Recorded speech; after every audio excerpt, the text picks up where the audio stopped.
Pinuna ng isang concerned citizen ang anyay hindi magandang kondisyon ng mga hayop sa Manila Zoo. Tulad daw ng isang kapibara na nakunan ng nasa pond na marumi. Paliwanag ng pamunuan ng Manila Zoo dahil lang daw sa mga pagulan nitong mga nakarang araw kaya dumumi ang tubig doon. May unang balita si Jamie Santos. Halos hindi na makita sa marumi at maitim na tubig ang kapibara na nakatira sa pond na yan sa Manila Zoo. Ipinost ni Kai Luna sa social media ang anyay kaawa-awang kondisyon ng mga hayop doon. Yung iba po na po talaga silang namumutla, depressed po. Gusto ko lang po sabihin sa kanila na bigyan naman po nila ng pansin yung mga hayop doon. Yung mga animals po, sa atin lang po sila nakadepend.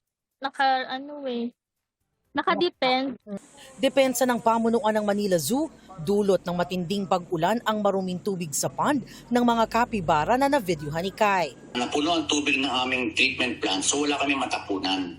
So pag binuksan namin ang valve papunta from Capybara Pool papuntang septic tank, nagbabackflow.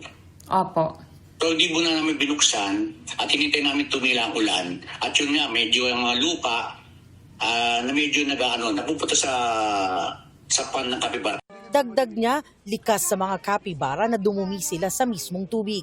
Sinilip namin ang kalagayan ng mga hayop sa Manila Zoo. Inabutan namin ang mga kapibara na nakalublob sa kanilang pond. Friendly animals po sila. Lagi po silang nakalublob pag nakakaramdam po sila ng threat sa paligid nila. Tapos ma'am, yung regarding po sa maruming tubig nila, hindi po siya madumi.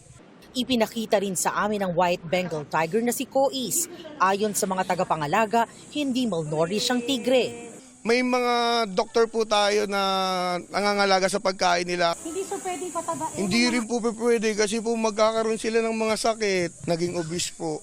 Tiniyak din ng pamunuan ng Manila Zoo na regular ang paglilinis ng mga pond at nagpapatupad na rin sila ng mga pagbabago sa kanilang sistema. Well, I will assure you that it would never happen again. Baka magtalagay pa kami ng isa pang tangke na para ma-accommodate yung mga tubig na madudumi at saka malilinis sa ating Manila Zoo. Maaari rin daw magtanong sa mga zookeeper kung may nakita silang kakaiba sa isang hayop o sa enclosure nito.